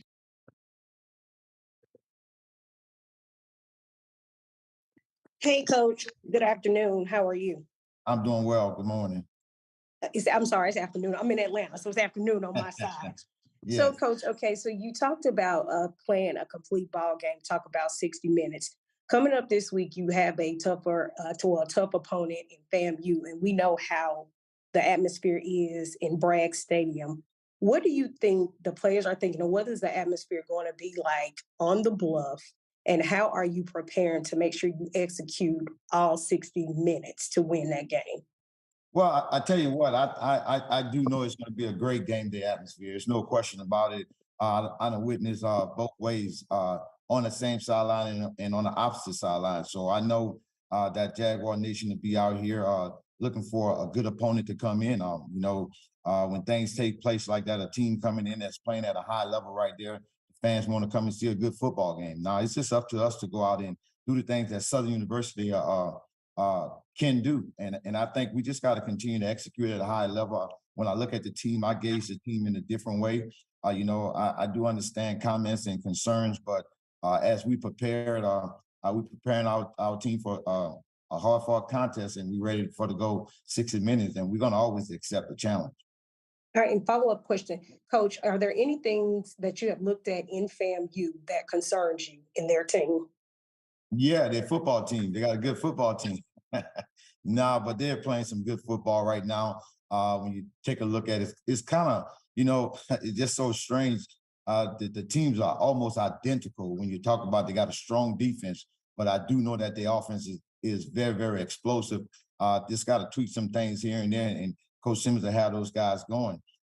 As he mentioned earlier, I mean, Coach Simmons and I don't want to put no age on it, but we've been going against each other for a long time. And it's just friendly competition, and we love to compete at a high level. And at the end of the day, we know both teams will be prepared to play. Thanks. Good luck, Coach. Thanks. Next question goes to Perry Daniels. Congratulations, Coach, on the victory in Arkansas. Thank you. And your offense almost compiled 500 yards of total offense in Arkansas. Talk about what the difference was between that game and other games this season. Well, I always equate things to a lot of times, Jesus took 7 days, but some people want us to do it in one game. So as the game continued to go on, we just continue to create that chemistry. The world wasn't built in 7 days, so we understand that. We understand what we have to do to get better. Our goal is to get better each day to get one day better. And I think that's what the team is doing. Are we there yet? And I can tell you, in my eyes, it's going to be real tough to get there. But we are working. We're on the right road to becoming a complete football team. And we just got to continue to build that chemistry and gel together as a team and continue to fight and play hard. And you spoke about the familiarity with Coach Simmons. What's one thing schematically that you can expect from a Coach Simmons coached football team? Well, they're going to be disciplined and they're going to be well coached and fundamentally sound. You look at some things take place, and this here could take place or that can take place, but I think they're going to be fundamentally sound. He's a good football coach, and it shows with his record and the teams that he have had in the past. So we understand that it's not about the scheme of being trying to scheme the one. It's just about being prepared and playing for 60 minutes, and you just got to be able to make one more play than they make to have the right results that you're looking for. Thank you, Coach. Good luck Saturday. Thank you. Next question goes to Dr. Cavill. Kenyatta Cavill, Dr. Cavill's inside the HBCU Sports Lab. Good morning, Coach Dooley. Good morning, Doc. Had a great deal of success on both sides of the ball against Pine Bluff, pitching a shutout by your defense. Offense got going. Was able to get the balance between throwing the ball and running the ball. Talk a little about what went on during the bye week to kind of get things moving in this direction. Well, just as I said, when we had that open date, it was to work on Southern University. It's never about another opponent, although we got a lot of great opponents that we're going to face. It's about fixing the things, and I like to say scratch where it itched for us. We had to scratch some places where it was itching at to get us to become a better football team. Have we completed all that whole project? Not yet. We're still working. It's a work in progress. But I commend the guys on having the mindset and the attitude of what needed to be done and just going out and getting the job done. I know about scratching where it itches. Son, I told him you better grab a bottle of lotion. With that being said, Coach, get into this big matchup what everybody really wants to talk about. This top 10 matchup. This is the reason why we cover the games in a lot of ways. This is why I'm sure you coach, why the players, 2 perennial programs, now it's a conference race, divisions come together, both teams leading in divisions, undefeated in play. What all that means, we're going to hype it up. How do you keep your team level in terms of focusing on what's important, which is the game plan to get it done, besides what we're going to talk about week and why people should watch this game? And it's kind of hard when you talk about this day and time right now. Social media, where that is the media outlet right there. Just fortunate, right. I'm not one of those guys that I don't know what goes on social media. Someone have to tell me. But just the mindset of letting these guys know. I talk to those guys and every outsiders when they hear me say win. I'm not talking about win. I just want the acronym of win. What's important now? What's important right now? Us getting ready on this Monday. What we have to do this Monday right here, just continuing our daily thing. It's not a big game, but it's only a big game for us because it's the next game. And we got to approach it that way right there. We know that we got a good football team coming in here. Anybody that we play within this conference, I feel is a good football team. So our mindset is to stay focused, understand the tactics that are at hand right now for us. And that's just to get better each time we get out on that football field, to take care of what we can take care and control what we can control. And that's what's important now, getting ready for a great family football team that's going to come in here. Coach, don't worry about the social media. We'll handle it. We'll get out there and we'll start talking about whoever wins this game may be hosting the championship. Don't worry about that. Let us do our thing. Yes, sir. Take care, Coach. Appreciate it. Going to the matchup. Good luck this week. Yes, sir. Thanks. Last question goes to Henry Pugh. Good morning, Coach Dooley. How you doing? Good morning. How are you? All right. Congratulations on this past weekend. I want to focus on the offensive side. You in the summer added Gary Quarles from Alabama A&M, and it looks like he had a pretty big day. Can you tell us what he's added to your running back room that was already loaded? Right. Well, when you have a pretty good room and to add someone else, that guy has to be able to play. In your mind, has to be special. Bring something, a different ingredient to the room. But when you talk about this young man, the other guys in that room has the same type talent that he has, but what he does have is experience. You're talking about a guy that's a fifth-year senior, that's a graduate student, that's been in the conference for a long time, that's been an all-conference running back, that has rushed for 1,000 yards. So when you bring a guy like that, you talk about the maturity part of it, that understand how to win and what it takes to win. So just the experience more than a talent. You know, everybody think, well, he was a great running back, that's why you want to know this. Just the mindset that he has, how he approaches. He approaches like he's a professional. And when you do those kind of things get contagious and it kind of rubs off. And I think he's done a great job. He's not very vocal, but in the last couple of weeks he has been. And that's where we brought leadership, you know, and experience. So he has a great deal to our room. And Coach, to piggyback off of that, you talk about leadership. Harold Blood, he's been able to maneuver the season and seems like to improve week in and week out. This past weekend, he threw for 90%, 18 to 20, 225. What is he, or how have you seen him grown throughout this season? Well, you know, he's getting seasoned. You know, he came in, hadn't really played multiple games. Guys hadn't had any film on him. So, you know, things take place, but the young man is a guy that understands it. And he understands that room. You know, I heard Coach Simmons talk about that quarterback room. It can get very, very brutal at times, but you got to be tough. You got to have tough skin. I'm another one. I tell everybody, they talked about Jesus. Who am I? So it doesn't bother me. So we just continue to go. I think he's strong-minded. He understands what it takes. He understands that position. And then you have a great coach when you talk about a Willie Totten that, I mean, how can you not mention doing a great job with him? And the young man just continue to grow because he's seeking that knowledge. He's like a sponge. He want to take that knowledge in. And then he's just a student of the game. Thank you, Coach. Thank you. Coach Dooley, as always, we appreciate your time. Look forward to speaking to you again next week. Thank you, guys. Yes, sir. Thank you. Now go to Texas Southern. Head Coach McKinney. You see that we have Coach there with us. Coach McKinney, as always, thank you so much, sir, for taking some time to join us. Coach, if you would please start us out with an opening statement recapping your team's big homecoming win over Lincoln. Yeah, big win for us. Got our first win of the season this past weekend on our homecoming versus Lincoln University out of California. Thought our guys played a complete game, although it wasn't a perfect game. But we were a lot more consistent, both offensively, defensively, in the kicking game. Played a lot of people. Got a chance to get some guys on video that we hadn't had an opportunity to put in the game early in the season. So those guys came and played hard and put forth great effort, and we were fortunate enough to come away with the win. Appreciate those opening comments, Coach. First question goes to Dr. Cavill.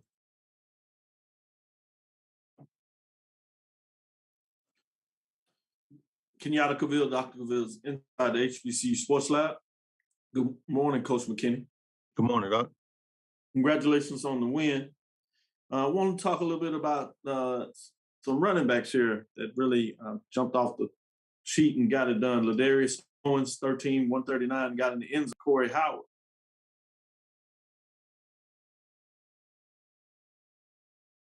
And the dynamics that they bring to the table. Yeah, they're two totally different styles of running backs. Corey's a bigger, more powerful runner. Ladarius is the lightning version of lightning and thunder. But those guys have a tremendous amount of experience. They've been with me since my first recruiting class. We trust them. They're great leaders. They work extremely hard. And then they know what to do with the ball when they got the ball in their hands. They're fighting for tough yards.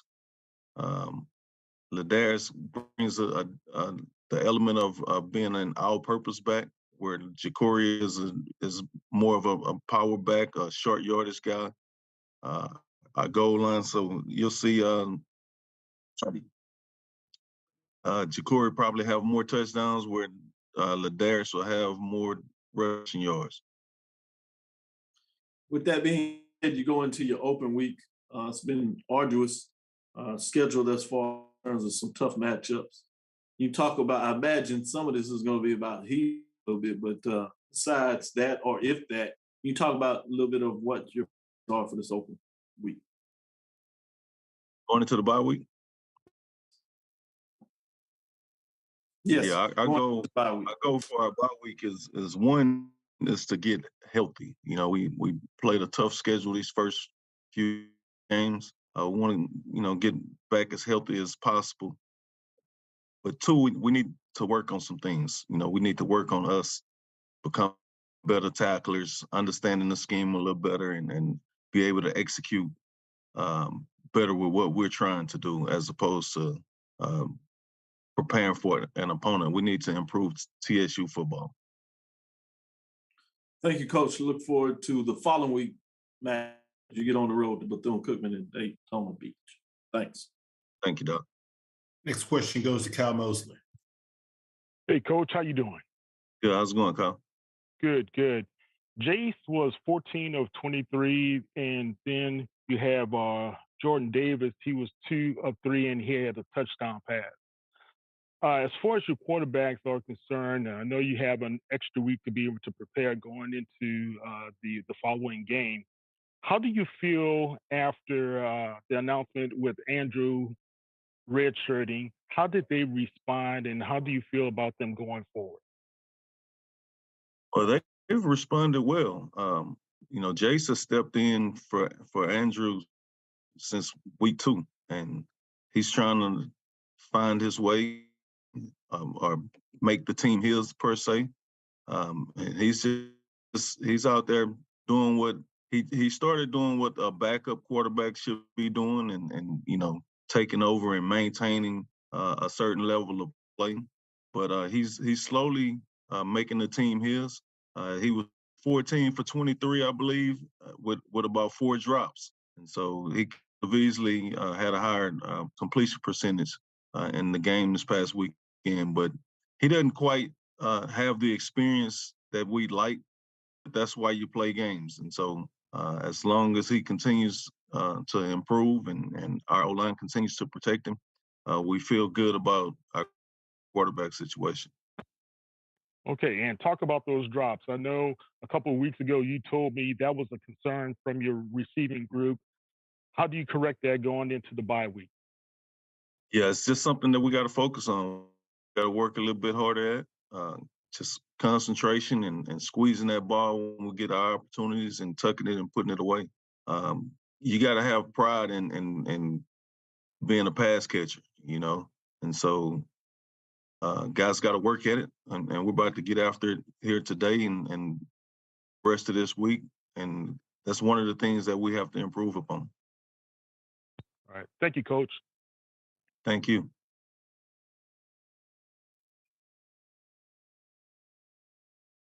Next question goes to Henry Pugh.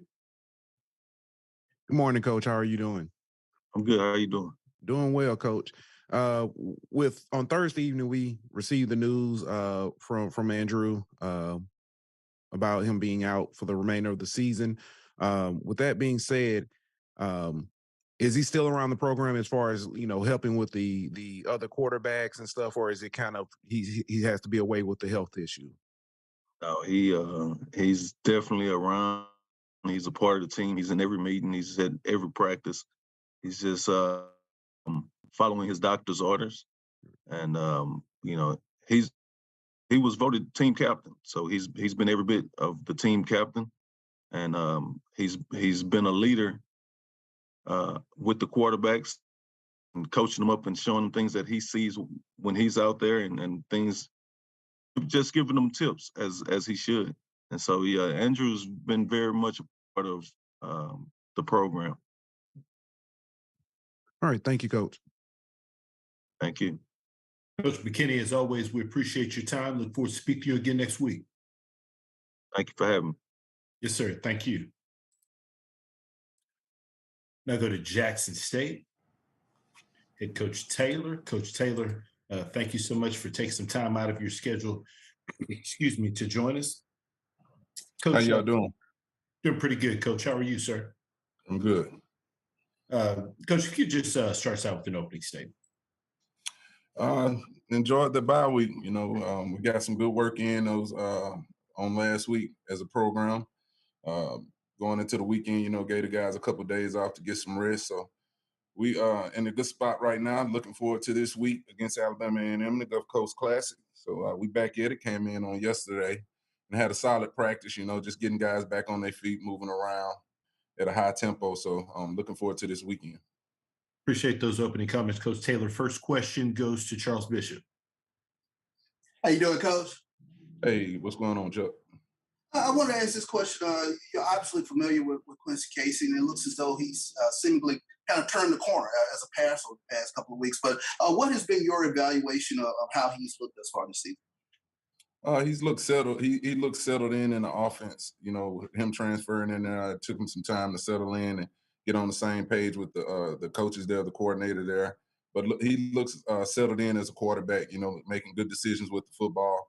I think he does a good job of aligning people around him to make him look good as well. You know, putting the ball in the correct spots. But very good quarterback. Very good quarterback. We know we got to be on our A game when defending him this weekend. Sure thing. Quick follow-up, and I know a lot of times we ask questions in terms of what did you do on your bye week, but first time as head coach mentally, I mean, was there any sort of a downtime for yourself during the bye week? Oh, definitely. You know, definitely. I got with the family a little bit, hung out with them, able to catch up with my kids, my wife, and everything. So it was good. And also, too, to just get some rest, you know, to get some rest a little bit. You know, we worked hard Monday, Tuesday, Wednesday of last week, and gave the players, some coaches some off time, you know, going into that weekend. But it was good for us, you know, with everything that went on the first half of this season. But, you know, around about Saturday evening, I started getting that itch again. You know, I was ready to get back to some football. Watched a lot of football, you know, did a lot of recruiting too as well. A great time for us to get ahead in the recruiting game as well. Sure thing. Appreciate that, Coach. Thank you. Appreciate it, Chuck. Question goes to Henry Pugh.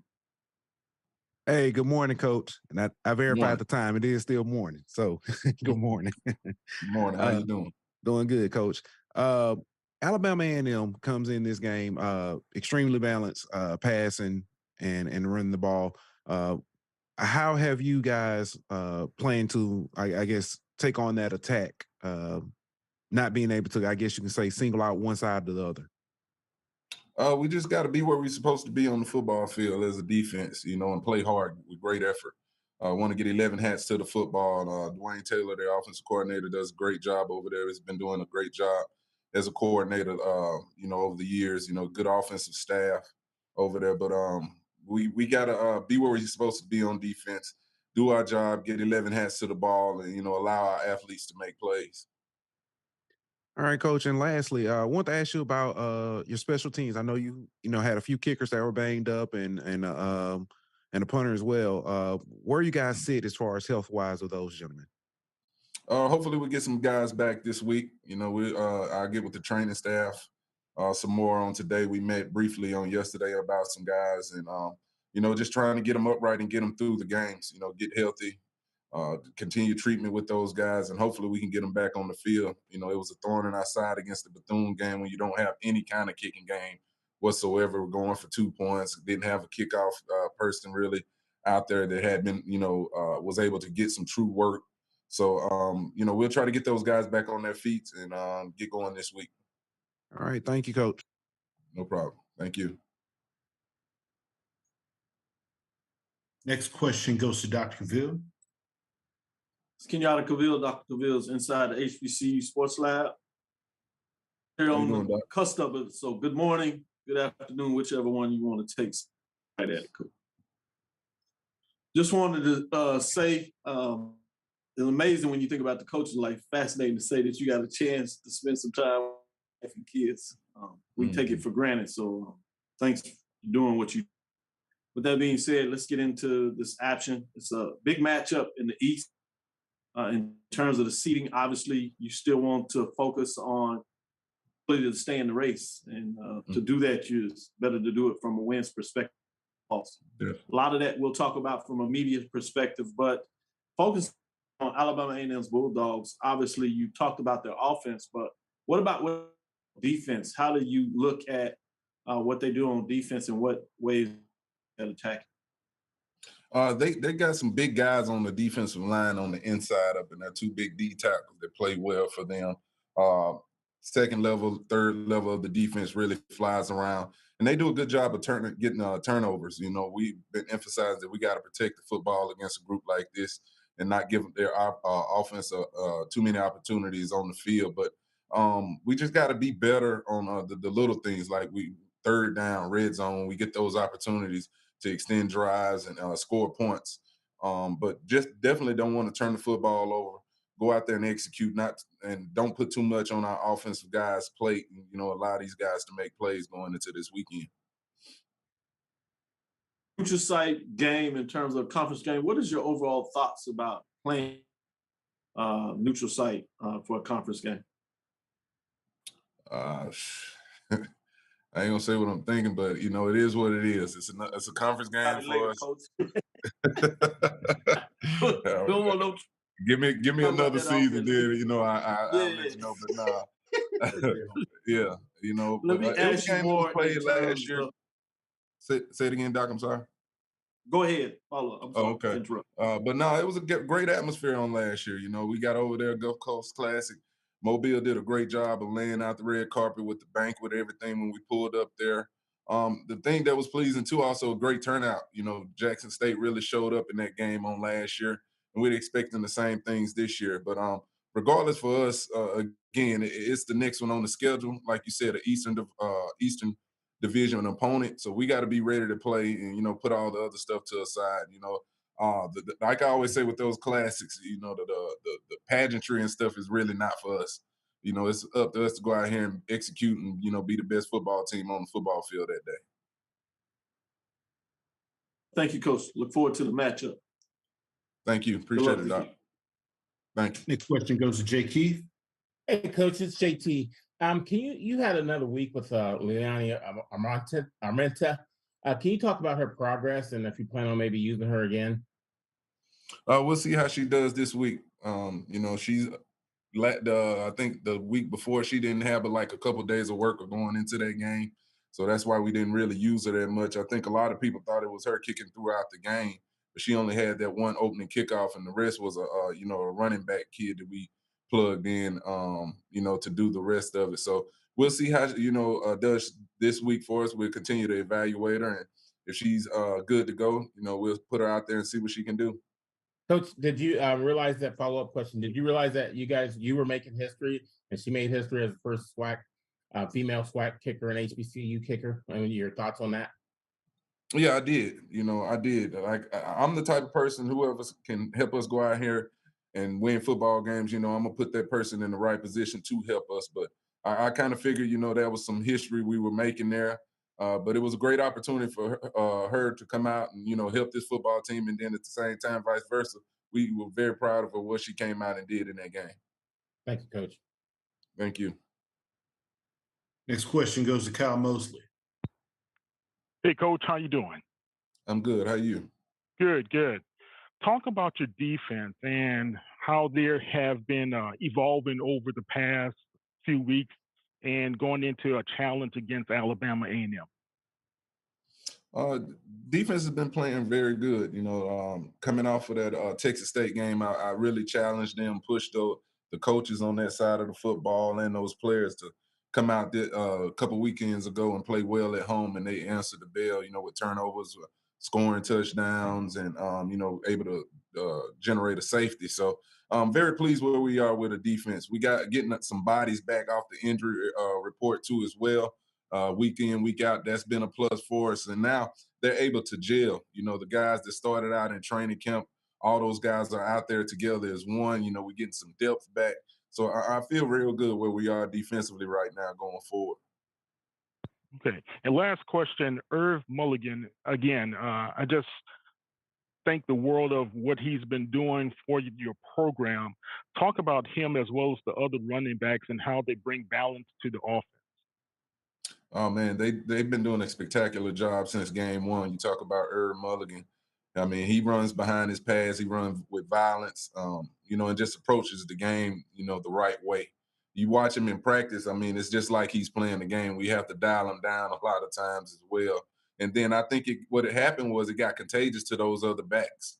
Those other backs seeing him coming out there and working the way he does, running with that violence, catching balls out of the backfield, and just not complaining about reps here or there. He just was doing whatever we asked, and I think it got contagious, and those other guys, really found a way to step up. All right, thank you, Coach. Good luck. Thank you. Coach Taylor, as always, we sincerely appreciate your time. Look forward to speaking to you again next week. All right, thank you guys. Everybody be safe. Thank you. All right. This concludes our SWAC